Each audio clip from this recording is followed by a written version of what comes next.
वशिष्ठ, अंगूठे से दक्ष और गोद से दशमस्तत्र नारदः। 10वें मानस पुत्र नारद। दाएं स्तन से धर्म की उत्पत्ति होती है और पीठ से अधर्म की उत्पत्ति होती है। हृदय से काम की उत्पत्ति होती है। भावों से क्रोध की उत्पत्ति होती है। नीचे होठ से लोभ की उत्पत्ति होती है। मुख से सरस्वती की उत्पत्ति होती है। छाया से कर्दम की उत्पत्ति होती है। और इसके बाद भी सृष्टि का क्रम ज्यों का त्यों पड़ा। व्यग्र चित्त होते हैं लोग पितामह ब्रह्मा जी, और उनके घोर मध्य से पसीना तेज गिरता है और उसके द्वारा एक छाया पुरुष तैयार हो जाता है। उस छाया पुरुष को 2 भागों में विभक्त कर देते हैं। वाम भाग से माता सतरूपा और दक्षिण भाग से बाबा मनु रूपी यह एक जोड़ा तैयार हो जाता है। स्वयं भू बनु और सतरूपा जिनते भई नर सृष्टि अनूपा। और सृष्टि का क्रम भैया फिर आगे बढ़ता है। आगे इस प्रकार बढ़ता है सृष्टि का क्रम, इतनी तेजी से के साथ बढ़ता है सृष्टि का क्रम कि फिर बाबा मनु और शतरूपा के द्वारा ये दिव्य हम आप सबको गर्व होना चाहिए कि हम आप किसकी संतानें हैं? बाबा मनु जी की संतानें हैं। बाबा मनु की संतानें होने के कारण हम आप सभी क्या कहलाए? मनुष्य। मनु शब्द आदि में लगा। और फिर आगे बाबा मनु और शतरूपा के द्वारा दिव्य 5 संतानों का जन्म होता है। आकुति देवहूति च प्रसूति रीति विश्रुता। आकुति देवहूति और प्रसूति ये 3 दिव्य कन्याओं का जन्म होता है। प्रिय व्रतोत्तान पादौ महाराज प्रियव्रत और उत्तान पाद ये 2 दिव्य पुत्र संतानों की प्राप्ति होती है बाबा मनु। तो ये दिव्य 5 संतानें बताई गई हैं बाबा मनु जी के द्वारा, जिनके द्वारा सृष्टि का क्रम आगे बढ़ने वाला है। इस प्रकार से देवहूति का विवाह होता है कर्दम, और आकुति का विवाह होता है ऋषि के द्वारा, और प्रसूति का विवाह होता है जो ब्रह्मा जी के 10 मानस पुत्रों में से है दक्ष के द्वारा होता है।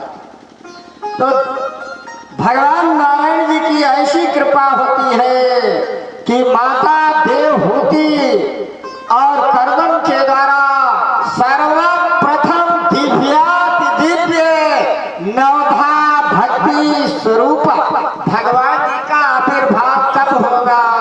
जब भक्ति माता की कृपा होगी। जब तक भक्ति की शरण नहीं ग्रहण करोगे, भगवान नारायण जी की कृपा नहीं होगी। इसको याद, शायद यही कारण है कि आज भक्ति स्वरूपा 9 दिव्य कन्याओं का जन्म होने के बाद तब जाकर के भगवान कपिल की कृपा हुई। ये भी भगवान नारायण का अवतार है। कल लीला अवतारों में अवगाहन कर चुके हैं आप लोग। तो 9 कन्याओं में कला नामक जो कन्या थी वो मरीच ब्रह्मा जी के मानस पुत्रों में से हैं, उनको प्रदान करते हैं। 9 ब्रह्मर्षियों को प्रदान करते हैं। अनुसुईया अत्रि जी महाराज को प्रदान करते हैं। ये भी ब्रह्मा जी के 10 मानस पुत्रों में से एक है।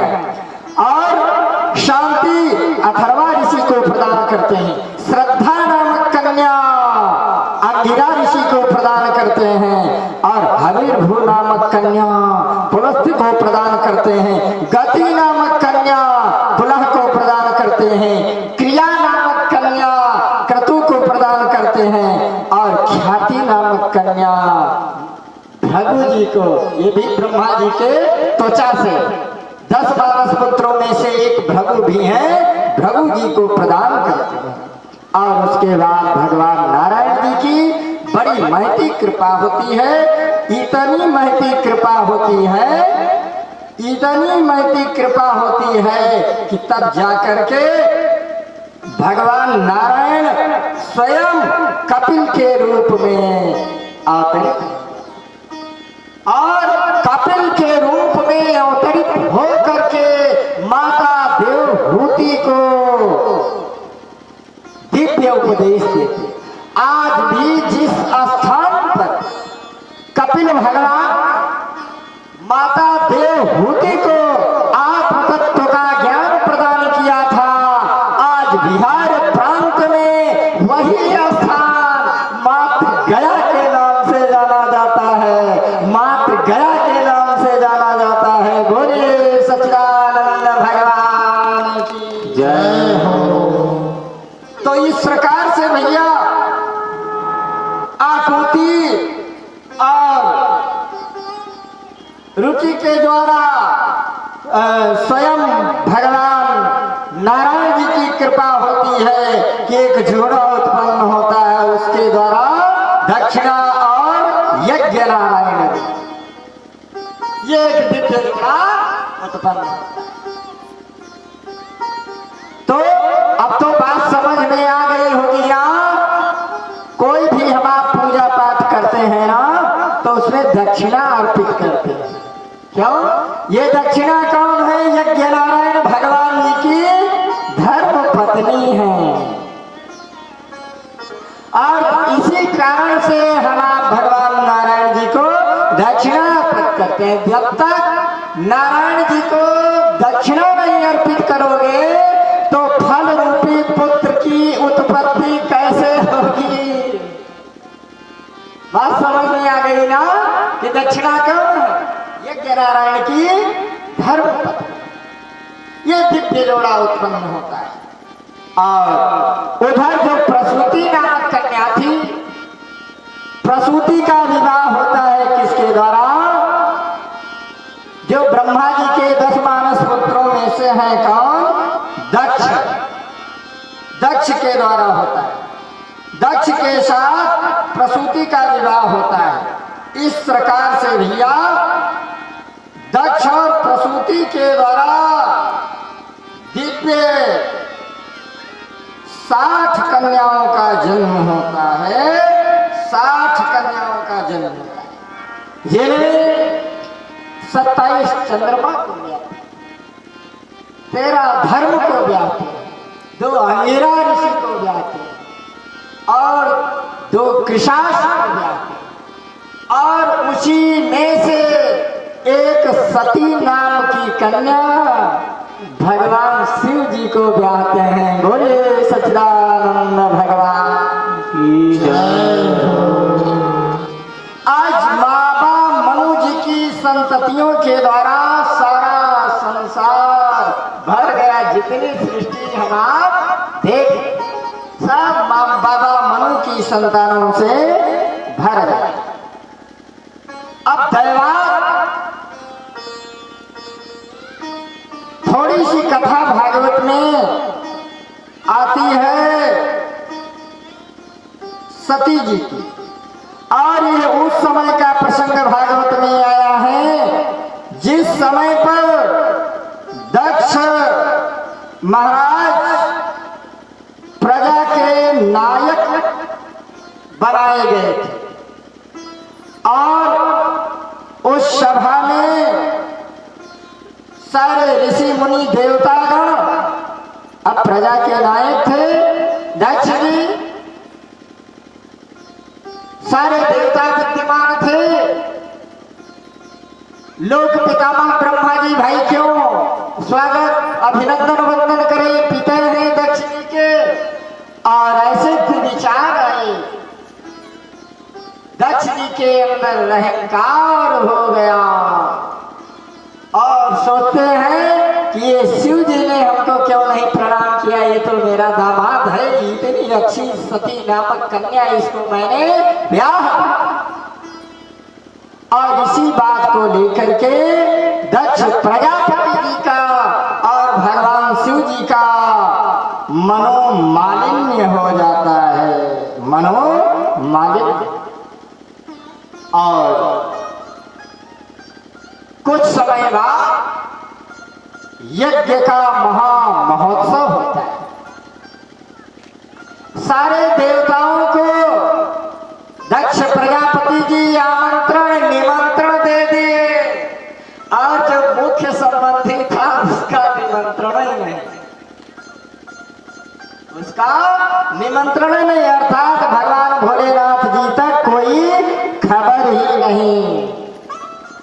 अब तो सारे देवताओं के विमान पहुंचने लगे दक्ष प्रजापति के उत्सव में, और मायके में कोई उत्सव हो तो भैया माताओं का जी तो पहले कहने लगेगा पहुंचने के लिए, कहाँ मन माने। अब जैसे माता सती की दृष्टि पड़ी, आकाशमान पर विमान सब उड़ रहे हैं, जो देवता का जो वाहन था सपत्नी सपरिवार दक्ष प्रजापति जी के यज्ञ महोत्सव में सब पधारने लगे। आज व्यग्रता हो गई है माता सती जी के अंतःकरण में पहुंचने के। भगवान शिव जी से निवेदन करती हैं कि प्रभु उस यज्ञ उत्सव में अवश्य चलना चाहिए। नाना प्रकार से भगवान भोलेनाथ जी समझाते बुझाते हैं सती जी को। कहा सती जी तुम क्या बात कर रहे हो, जिसने आमंत्रण निमंत्रण तक न दिया हो वहां जाने में कभी सम्मान नहीं बल्कि अपमान हो सकता है, इस बात को याद रखना।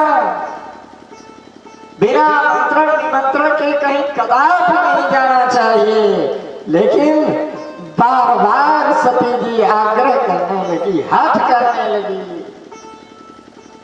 और भगवान भोलेनाथ जी विचार करते हैं कि अब सती जी मानने वाली नहीं है।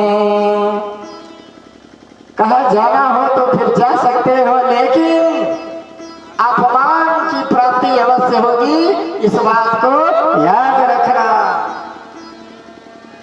कहा जाओ जाने की रोक नहीं, जाओ जाने की रोक नहीं, पर जाने पर पछताओगी। जाने पर है रोक नहीं, पर जाने पर पछताओगी।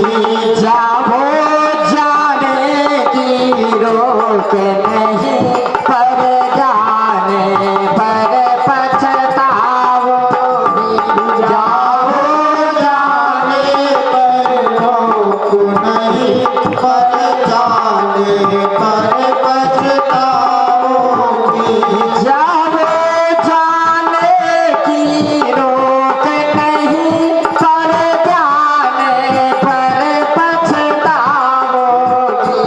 जाओ जाने की रोक नहीं, पर जाने पर पछताओगी। जाओगी शील स्वभावों से, जाओगी शील स्वभावों से, जो बिना बुलाए जाओगी। जाओगी शील स्वभावों से, जो बिना बुलाए जाओगी। जाओगी शील स्वभावों से, जो बिना बुलाए जाओगी। जाओ जाने की रोक नहीं, पर जाने पर पछताओगी। जाओ जाने पर रोक नहीं, पर जाने पर पछताओगी। आज माता सती जी मानने वाली नहीं है। जब ऐसा भगवान भोलेनाथ जी को विदित हो गया, स्वयं में लग जाते हैं इनकी सारी तैयारी करने में और जबरदस्त पैकिंग कर देते हैं। बहुत बड़ा गट्ठर इनका तैयार हो गया माता सती जी का। क्यों? विचार करें, स्वयं से भगवान भोलेनाथ जी इनकी पैकिंग क्यों करवाने में लग गए? सती जी को नहीं है मालूम, लेकिन भगवान भोलेनाथ जी को मालूम है कि अब दोबारा इस जन्म में सती जी से भेंट कदापि नहीं है और उनकी कोई भी वस्तु यदि यहाँ शेष रह जाएगी तो मेरा मन व्यग्रचित्त होगा, भगवान जी के भजन में बाधा पहुंचेगी। इसलिए सारी सामग्री, इनके गायन वादन की सामग्री, श्रृंगार की सामग्री, सौभाग्य की सामग्री, कीड़ा की सामग्री और सारिका पक्षी का पिंजरा, ढोल, बीना, मृदंग, शंख, भेरी सब कुछ एकत्रित कर दिए। बहुत बड़ा सा गट्ठर तैयार हो गया। भागवतकार जी कहते हैं, कहता सारिका कंदुक दर्पणाम्बुज श्वेतात पत्र व्यजन स्रगादिभिः। क्या क्या पैकिंग किए? सारिका पक्षी का पिंजरा, तोता मैना जो था, कंदुक, गेंद, ये भी ला करके रखा। ताम सारिका कंदुक दर्पणाम्बुज, शीशा, कच्ची, लाली, लिपस्टिक, जितना श्रृंगार की सामग्री थी सब पैक किए। ताम सारिका कंदुक दर्पणाम्बुज श्वेतात पत्र व्यजन स्रगादिभिः। और भैया आज की तरह पहले विद्युत उपकरण नहीं था तो हाथ से पंखा चलाए जाते थे, उसको व्यजन बोलते थे ना, उसको साहित्यिक भाषा में व्यजन कहा जाता था। और हम आप अपनी भाषा में उसको क्या, बेना, पंखा जो भी बोलते हैं। तो ये सारी सामग्री स्वयं भगवान भोलेनाथ जी पैक करके रख दिए। सारिका कंदुक दर्पणाम्बुज श्वेतात पत्र व्यजन स्रगादिभिः। इतने नहीं, ताम सारिका कंदुक दर्पणाम्बुज श्वेतात पत्र व्यजन स्रगादिभिः। गीतायनैर्, गाने बजाने की सामग्री, गीतायनैर् शंख मृदंग बेन्भिः।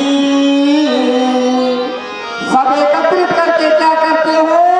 बहुत बड़ा गट्ठर तैयार कर देते हैं। गीतायनैर् शंख मृदंग बेन्भिः वृषेत्रमारोप्य विटंकितायुः। सारा का सारा सामान का गट्ठर नंदी बाबा के ऊपर रख दिया और माता सती जी से कहा, तुम भी विराजमान हो जाओ नंदी बाबा के ऊपर। भाई जो वाहन है, जो व्यवस्था है, वही तो हम भेजेंगे। सारा सामान का गट्ठर रख दिया नंदी बाबा के ऊपर और स्वयं सती जी से कहा, तुम भी बैठ लो। नंदी बाबा कोई कमजोर थोड़े हैं,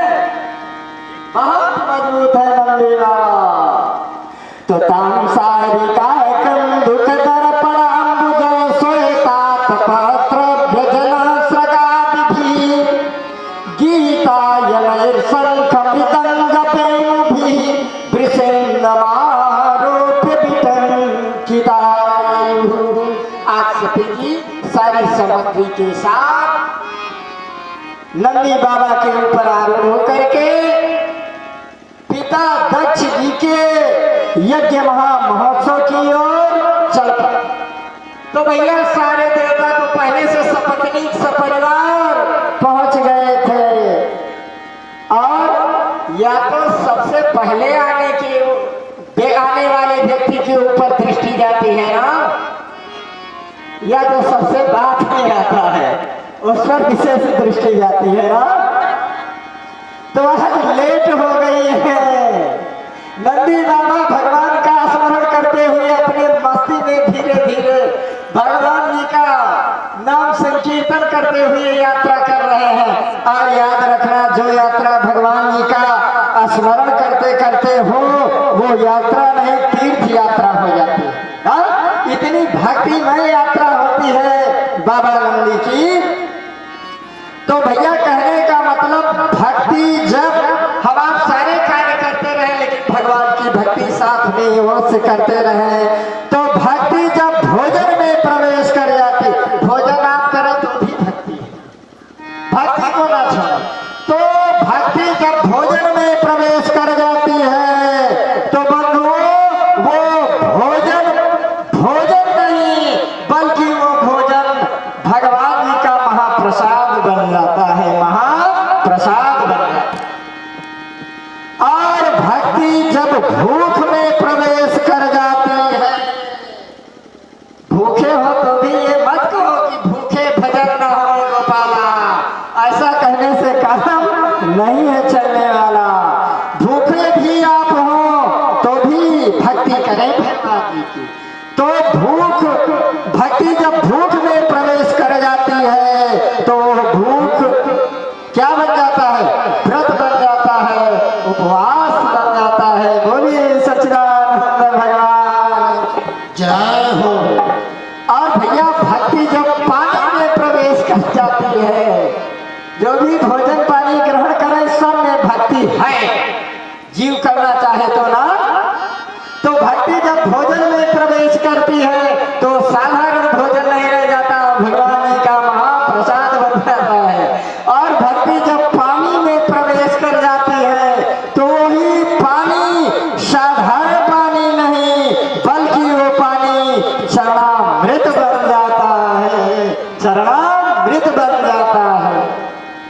और भक्ति जब यात्रा में प्रवेश करती है, जिस प्रकार से आज नंदी बाबा दक्ष जी के यज्ञ महामहोत्सव की यात्रा करते हैं ना, भक्ति करते हुए, तो भक्ति जब यात्रा में प्रवेश कर जाए तो वह यात्रा साधारण यात्रा नहीं बल्कि वह यात्रा तीर्थ यात्रा बन जाती है, तीर्थ यात्रा बन जाती है। और भक्ति जब संगीत में प्रवेश कर जाए, भक्ति जब संगीत में प्रवेश कर जाती है भैया, तो वही संगीत क्या बन जाता है, भजन बन जाता है। वो संगीत साधारण संगीत नहीं रह जाता। और भक्ति जब घर में प्रवेश करती है तो वह घर साधारण घर नहीं, वही घर जिस घर में भक्ति होती है वो घर भैया साधारण घर नहीं बल्कि वो घर भगवान जी का मंदिर बन जाता है, देवालय बन जाता है। बोल शंकर भगवान की। भक्ति जब इस जीव के कर्म में प्रवेश करती है तो वो कर्म साधारण कर्म नहीं, वही कर्म सेवा कर्म बन जाता है।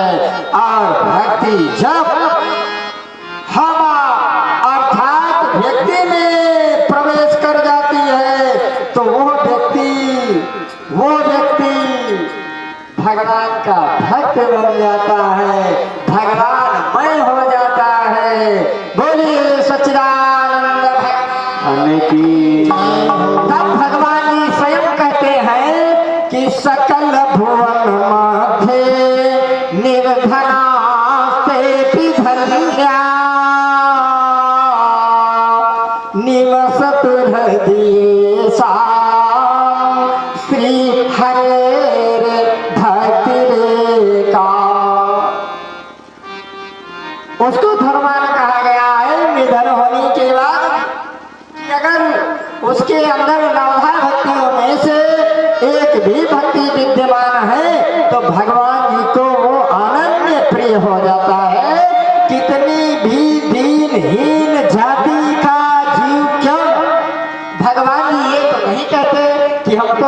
ब्राह्मण ही पावे, या हमको विद्वान ही पावे, या हमको क्षत्रिय ही पावे ना। वो तो सबके पिता है, जगत पिता है भैया। वो कहते पुरुष नपुंसक नारी व जीव चराचर को सबकी भक्ति कर सकता है, सबको समान अधिकार भक्ति करने का प्राप्त। और स्वयं भगवान जी कहते हैं कि सकल भुवन मध्य निर्धनास्ते धन्या निवसतु हृदयेषां श्री हरेर भक्तिरेका। एक भी भक्ति विद्यमान होती है जिस व्यक्ति के अंदर, तो भगवान जी क्या करते हैं कि भगवान जी उस भक्त के लिए अपना दिव्य वैकुंठ धाम का परित्याग करके उस भक्त के हृदय में ही आकर के विद्यमान हो जाते हैं। सकल भुवन मध्य निर्धनास्ते धन्या निवसतु हृदयेषां श्री हरेर भक्तिरेका। तो हरिरपि निज लोकं सर्वथा तो विहाय प्रविशति हृदयेषां भक्ति सूत्रोपलब्धा। तब कहते अहम भक्त पराधीना, अहम भक्त पराधीना। बोले भक्त वत्सल भगवान की, बोल शंकर भगवान की। तो भैया सबसे विलंब सती जी पहुंची भी, और पहुंचने पर आज क्या देखते हैं, भगवान शिव जी के वाक्य याद आए कि सती जी निमंत्रण नहीं है, याद रखना। जाने पर सम्मान नहीं, अपमान ही अपमान तुमको सहना पड़ेगा। जैसे पहुंचती है उस यज्ञ महामहोत्सव में, तो क्या होता है, सादर ताश मिली एक माता। माँ का ऐसा हृदय होता है, दौड़ करके झपट करके लिपट जाती है बेटी सती जी से। सादर ताश मिली एक माता, और भगनी मिली बहुत मुस्काता। और बहने थोड़ी थी भी नहीं, कितनी थी, 59। अरे भाई 60 कन्याओं में एक तो सती स्वयं थी ना, तो 59 बहनें हुई ना। ये सब उपहास की दृष्टि से सती को देख रही हैं। क्यों? अब कोई पूछे, सती जी के तो होश उड़ गए कि पाहुन कहाँ गए, तो क्या बतावे कि पाहुन का न्योता ही नहीं है, कह भी नहीं सकती, कह भी नहीं सकती कि बिना निमंत्रण के आई हुई हूँ। कितना व्यग्र चित्त हुई होगी सती जी ना। आज भगवान भोलेनाथ जी के वाक्य याद आ रहे हैं। सादर ताश मिली एक माता, भगनी मिली बहुत मुस्काता, उपहास करती हुई। क्यों? सारी बहनें सब पतियों के साथ, बाल बच्चों के साथ, पूरे घर परिवार के साथ निमंत्रण में आई हुई है। ये आई भी तो अकेली। कहाँ है भूत भावन भगवान भोलेनाथ, क्या बताएं कि कहाँ है, काहे नहीं है, तो ये भी नहीं बता सकती कि न्योते नहीं है। बड़ी विषम परिस्थितियां हो जाती हैं सती जी के समक्ष। फिर वहां से भगी सती जी कहाँ, यज्ञ मंडप की ओर। और जब वहां पहुंची यज्ञ मंडप की ओर, तो जैसे दक्ष की दृष्टि पड़ी, पिता दक्ष की जैसे दृष्टि पड़ी सती जी के ऊपर, तो मारे क्रोध के आग बबूला हो जाते हैं। विचार करते कि अरे ये कैसे आ गई, इसका तो मैंने निमंत्रण कहा ही नहीं। और वहां वो विषम स्थिति देख करके सती जी ने क्या किया, वहां भी स्थान नहीं, झट से यज्ञशाला में पहुंची। कहा कहीं नहीं सम्मान, तो शायद यज्ञशाला में सम्मान प्राप्त हो जाए ना, वहां भी सम्मान नहीं। पिता से मुलाकात हुई तो सती बिलो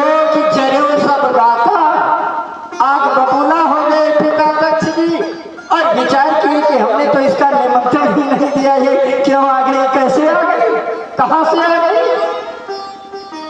झट से भगी सती जी यज्ञ मंडप की ओर और यज्ञ में प्रवेश किया कि शायद यहाँ आश्रय मिल जाए।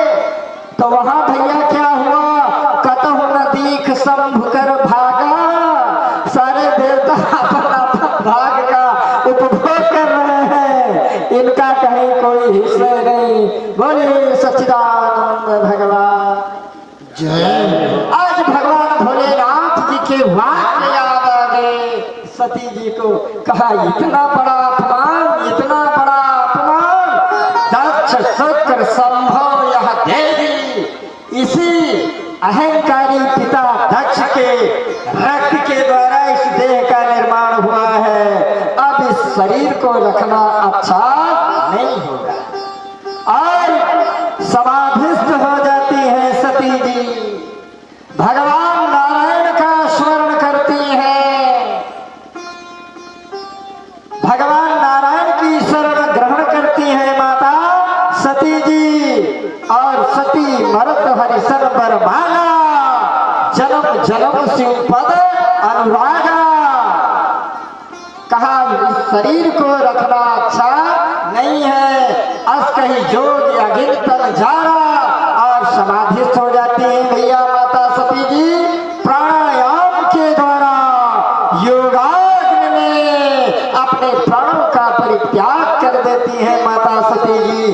और इधर त्राहि त्राहि सी मच जाती है। और वहाँ भगवान शिव जी के जो अहंकारी दक्ष भगवान शिव जी को भला बुरा बक रहे थे ना, भगवान शिव जी के गण पहुंच जाते हैं, सबको दंड देते हैं और दक्ष का सिर धड़ से अलग कर दिया जाता है, यज्ञ विध्वंस हो जाता है। ऐसा यज्ञ बताओ, जगदात्मा महेश पुरारी, जगत जनक सबके हितकारी, शिव तत्व जीवन का सच्चा धर्म तत्व होता है। जिस यज्ञ में भगवान भगवती का ही अधिकार नहीं, वह यज्ञ कहां से सफल होगा भैया, कहां से सफल होगा। जहां पर भगवान भगवती का भागे नहीं, कहां से सफल होगा। तो जो अहंकार में जितने कार्य किए जाते हैं उनका परिणाम अच्छा नहीं होता। जो अपमान दूसरे का करता है उसका पहले अपमान होता है, ये सीख देती है कथाएं। आज दक्ष ने सती का अपमान किया, माता सती का अपमान किया, परिणाम क्या हुआ, सती और शिव का अपमान करने का परिणाम ये हुआ, सिर धड़ से अलग कर दिया गया और त्राहि त्राहि सी मच जाती है। भगवान जैसे इतस्ततः इधर उधर सर्वतः चारों दिशाओं में सती जी के उस पार्थिव शरीर को लेकर के विचरण करने लगे, त्राहि त्राहि सी मच जाती है। सारे देवता ऋषि मुनि भगवान नारायण की शरण ग्रहण करते हैं।